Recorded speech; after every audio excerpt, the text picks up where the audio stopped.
कैसे हैं आप सभी। तो ग्रेजुएट का एनटीपीसी का जो एग्ज़ाम्स है वो ख़त्म होने जा रहा है। इसके अलावा कई सारे एग्ज़ाम्स जो हैं इस समय होने वाले हैं।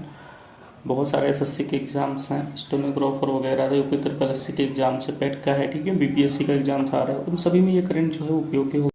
तो अभी क्या है फ्रेंड्स, जो ग्रेजुएशन लेवल का पेपर है वो ख़त्म हो रहा है और इंटर लेवल का पेपर जो है वो जल्दी ही स्टार्ट हो जाएगा।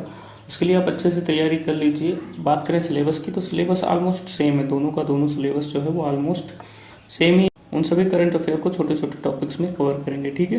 यहाँ पे आप देख लीजिए, जिस जिस सिलेबस से क्वेश्चंस जो हैं वो पूछे गए हैं ग्रेजुएशन लेवल में, ऑलमोस्ट सेम वही सिलेबस आपके इसमें पूछे जाएंगे। लेवल की बात करें तो क्वेश्चन जो लेवल होंगे वो ऑलमोस्ट वही होगा, थोड़ा बहुत रिलैक्सेशन आपको मिल सकता है, एक दो क्वेश्चन जो है और नॉर्मल हो सकते हैं, बाकी सारी चीज़ें वही। तैयारी आपको एग्जैक्ट वही तरीके से करना है जैसे ग्रेजुएशन लेवल के बच्चों ने किया है, ठीक है। तो यहाँ पे देखिए हम लोग कवर करेंगे सारे के सारे करंट अफेयर के जो टॉपिक्स हैं, छोटे छोटे वीडियो के माध्यम से कवर करेंगे। तो फ्रेंड्स, सबसे पहले हम लोग कवर करेंगे लोकसभा का आम चुनाव 2024, ठीक है। इससे बहुत सारे क्वेश्चन अभी जो एनटीपीसी 2025 का एग्जाम हुआ है ग्रेजुएशन लेवल का, उसमें बहुत सारे क्वेश्चन पूछे गए हैं, आपके लेवल में भी पूछे जाएंगे, ठीक है। इसके अलावा वर्तमान में कौन क्या है, कौन कौन सी नियुक्तियां हैं, कहाँ पे की गई हैं, ये सारी चीजें हैं, इनको हम लोग पढ़ेंगे। और नीचे आएंगे तो प्रमुख संगठनों के जो प्रमुख होते हैं, जैसे कि रा है, रा के प्रमुख कौन है ना, और जितने भी भारतीय संस्थान उनके प्रमुख कौन है, या फिर इंटरनेशनल संस्थान जो है उनके प्रमुख कौन है, उन सभी को कवर करेंगे। इन सभी से क्वेश्चन जो है वो पूछे गए हैं 2025 में ही एनटीपीसी के एग्जाम्स में। और आगे हम लोग देखेंगे बाघ गणना रिपोर्ट 2022, ठीक है। बाघ गणना रिपोर्ट जो है वो 2022 प्रकाशित की गई थी वर्ष 2023 में, तो इससे भी क्वेश्चन बने हैं 2025 में एनटीपीसी में पूछे गए हैं, तो इसको भी हम लोग कवर करेंगे। इसके अलावा केंद्रीय बजट से भी कुछ क्वेश्चंस बने हैं, उनको भी देखेंगे। प्रमुख राष्ट्रीय और अंतर्राष्ट्रीय सम्मेलन जो हुए हैं उनको कवर करेंगे। और भी देखेंगे अगर आप लोग तो सैन्य अभियान जितने भी 2025-24 में हुए हैं उससे भी क्वेश्चन एक दो पूछे गए, तो उसको भी हम लोग कवर करेंगे। और थोड़ा नीचे आ जाए सिलेबस देखने हम लोग, यहाँ पे देखिए कुछ ऑपरेशंस दिए गए हैं। ऑपरेशन के क्वेश्चन जो है वो अभी हाल ही के जो एग्जाम हुए हैं एनटीपीसी में उसमें पूछे गए हैं, तो हम लोग इसको भी कवर करेंगे कि कौन कौन से ऑपरेशन जो है वो चलाए गए हैं 2025 में, किन देशों की हेल्प के लिए, किसी देश में सहायता के लिए कौन से ऑपरेशन जो है वो चलाए गए। सूचकांक से भी क्वेश्चन आ रहा है डायरेक्ट हर एक सेशन में, मतलब आप बोल सकते हो हर एक शिफ्ट में एक क्वेश्चन जो है वो सूचकांक का आ रहा है। और बात करें फ्रेंड्स तो पुरस्कार और सम्मान से जो है हर एक शिफ्ट में एक क्वेश्चन पूछा गया, एक से दो क्वेश्चन पूछा गया, मतलब कुछ टॉपिक ऐसे हैं जिनको आपको बार बार रिपीट करना है। तो पुरस्कार और सम्मान के भी हम लोग टॉपिक्स करंट में कवर करेंगे, कौन कौन से पुरस्कार जो हैं जो किसे दिए गए हैं, इसमें भारत रत्न भी शामिल है, ठीक है। और क्या दिया गया है सिलेबस में, नोबेल पुरस्कार दिया गया है, इसे भी देखेंगे। पुस्तकें और लेखक, इससे भी एक क्वेश्चन जो है हर एक शिफ्ट में आया हुआ है और ये सिलेबस में भी दिया हुआ है। सारे के सारे जो मैं बातें यहाँ कर रहा हूँ ये सारे सिलेबस में दिए गए हैं। और दिवस और थीम से भी जो है एक क्वेश्चन आ रहे थे, यानी कि हर एक शिफ्ट में लगभग 12 क्वेश्चन करंट के आ रहे थे, 10 से 12 क्वेश्चन आ रहे थे, जिसमें से नियुक्तियों का एक क्वेश्चन, पुस्तकों से एक क्वेश्चन, पुरस्कार से एक दो क्वेश्चन, ऐसे शिफ्ट मतलब, और दिवस वगैरह से एक क्वेश्चन, ऐसे क्या फिक्स था कि एक एक क्वेश्चन जरूर पूछा जाता है, ठीक है। तो इन सभी को आप एक एक नंबर के लिए, दो नंबर के लिए जरूर तैयार कर लीजिए, नहीं तैयार करेंगे तो फिर आप पछताएंगे। तो हाय फ्रेंड्स, हमारा आज का जो करंट का टॉपिक्स है वो है लोकसभा का चुनाव 2024, ठीक है। इससे क्या है कि बहुत सारे क्वेश्चंस अभी जो 2023 का एग्जाम हुआ है ना उसमें पूछे गए हैं, भर भर के क्वेश्चन पूछे गए, तकरीबन 18 क्वेश्चन जो है इस चैप्टर से पूछे गए, ठीक है। अब कैसे क्वेश्चन पूछे गए, जैसे कि पूछा गया था चुनाव जो है कितने चरणों में संपन्न हुआ, तो 7 चरणों में। दिल्ली के बारे में पूछा गया था कि दिल्ली में कौन जो है वो विजयी हुआ है, मतलब कौन जीता है, और वहाँ पे सबसे ज़्यादा वोट जो है वो किसको मिले हैं, या फिर सबसे ज़्यादा वोट से जो है वो किसने किसको हराया है। इस तरह के बहुत सारे क्वेश्चन जो है वो पूछे गए थे। तो इससे संबंधित, चुनाव से संबंधित यानी कि जितने भी क्वेश्चंस बन रहे हैं आज उनको हम कंप्लीट कर लेंगे। और ग्रेजुएशन लेवल का जो है वो एग्जाम एकदम खत्म हो रहा है, अभी एनटीपीसी जो इंटर लेवल का एग्जाम है वो शुरू हो रहा है। सारे के सारे जो सिलेबस है वो सेम ही है और सेम ही लेवल के क्वेश्चन पूछे जाएंगे। हाँ, थोड़ा बहुत रिलैक्सेशन हो सकता है, लेकिन यकीन मानो बहुत ही डीप पूछ रहा है। इससे कुछ क्वेश्चन नॉर्मल होते हैं, लेकिन कुछ क्वेश्चन जो है वो बहुत ही डीप पूछ रहा है। तो आप लोगों को अच्छे से बस 2-3 बार रिवाइज करके जाना। आप रिवीजन नहीं करेंगे वहाँ पे कुछ नहीं कर पाएंगे। फिर आप 40 क्वेश्चन जीएस के होते हैं, उसमें से आप 20-25 करके आएंगे, आपका होगा ही नहीं, होने वाला नहीं है, ठीक है। तो आप लोग अच्छे से करके जाइए, 30-35, 30-32-33 ऐसे करके आइए, कम से कम 35 अटेंड करके आइए, 30 सोच तो सही जाए कम से कम, ठीक है। तो चलिए स्टार्ट करते हैं अपना टॉपिक्स, लोकसभा चुनाव 2024, ठीक है। लोकसभा चुनाव 2024, इस चुनाव की घोषणा जो है 16 मार्च 2024 को की गई थी। आगे बात करें, यह चुनाव जो है 19 अप्रैल से 1 जून 2024 के बीच 44 दिन में 7 चरणों में संपन्न हुआ था। और भी देखिए, चुनाव की घोषणा 4 जून 2024 को की गई थी। और भी थोड़ा बात करें तो एनडीए को जो है, एनडीए समझते हैं आप, नेशनल डेमोक्रेटिक अलायंस जिसको बोलते हैं, जो बीजेपी का गठबंधन है उसको, 293 सीटें मिली थी। 272 सीटें चाहिए विजयी होने के लिए। लोकसभा चुनाव में 272 सीटें चाहिए आपको जीतने के लिए। 293 सीटें मिली थी एनडीए को।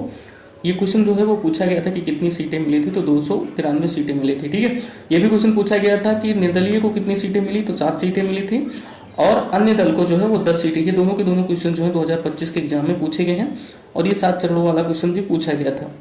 इसके अलावा ये भी क्वेश्चन पूछा गया था, मैंने यहाँ पे बताया कि एनडीए को कितनी सीटें मिली थी, तो 293 सीटें मिली थी। ये क्वेश्चन भी अभी 2025 के एग्जाम में पूछा गया है। और भी देखें क्या क्या क्वेश्चन जो है वो पूछे जा सकते हैं। इसको मैं थोड़ा और जूम कर लूँ।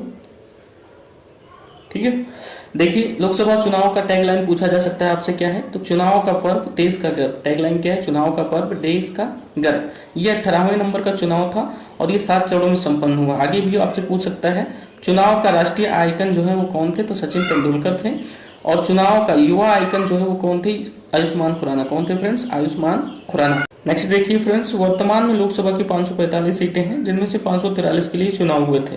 पूर्ण बहुमत के लिए सीटों की संख्या जो है वो 272 थी, यानी कि पूर्ण बहुमत अगर आपको प्राप्त करना है 272 सीटें चाहिए थी। और ये क्वेश्चन जो है 2025 के एग्जाम में अभी एनटीपीसी का हुआ है ग्रेजुएशन लेवल का, उसमें पूछा गया था। रजिस्टर्ड मतदाताओं की कुल संख्या जो है 96.8 करोड़ थी। अभी हमारे देश की जनसंख्या जो है 140-42 करोड़ के लगभग में है, और उसमें से 96.8 करोड़ लोग ही जो है वो मतदाता है, रजिस्टर्ड मतदाता है।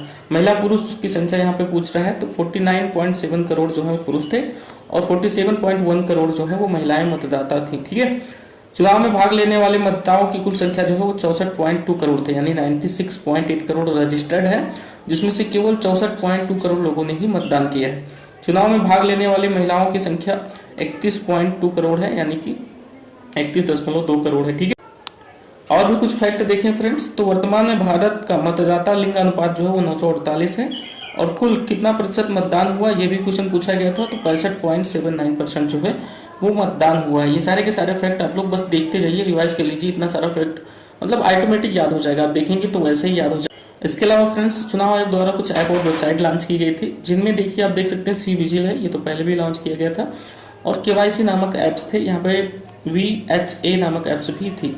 चुनाव आयोग द्वारा जारी एक पोर्टल था जिसको सुविधा पोर्टल बोलते थे। 18वीं लोकसभा चुनाव में महिला सांसदों की संख्या जो है ये 74 थी। ये भी 2025 का जो एग्जाम हुआ है उसमें क्वेश्चन पूछा गया, तो ऐसे ऐसे क्वेश्चन जो है पूछे जा सकते हैं, आप लोग याद रखेंगे। महिलाओं की संख्या जो है वो 74 थी।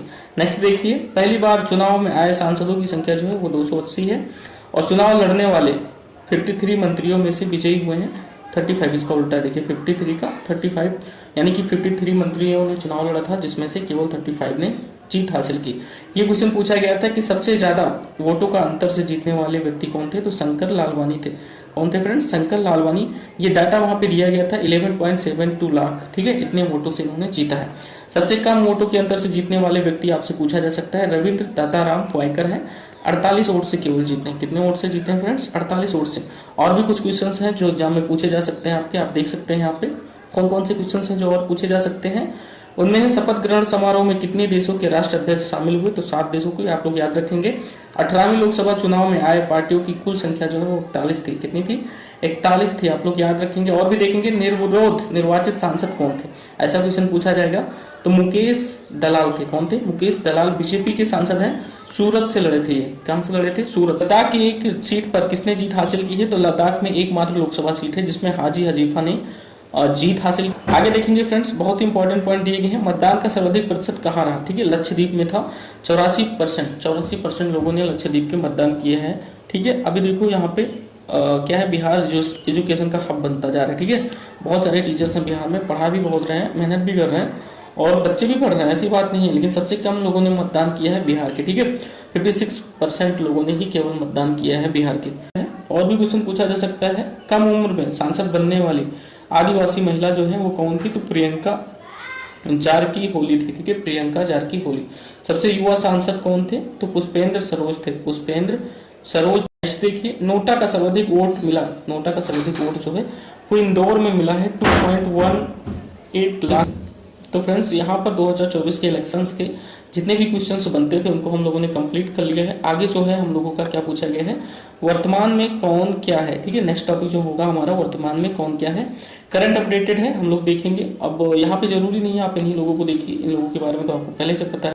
न्यायिक नियुक्तियां देख सकते हैं कि जो 52 हमारे मुख्य न्यायाधीश बने हैं, ठीक है। यहाँ पे देखिए BR गवई बने, कौन बने, ये क्वेश्चन 2025 का भी जो एग्जाम हुआ है NTPC का, उसमें पूछा गया। ऐसे बहुत सारी नियुक्तियां हैं, देखिए अटॉर्नी जनरल के बारे में, सॉलिसिटर जनरल के बारे में, चुनाव आयोग के बारे में, सारी की सारी नियुक्तियां नीचे दी गई, थल सेना, जल सेना, ठीक है।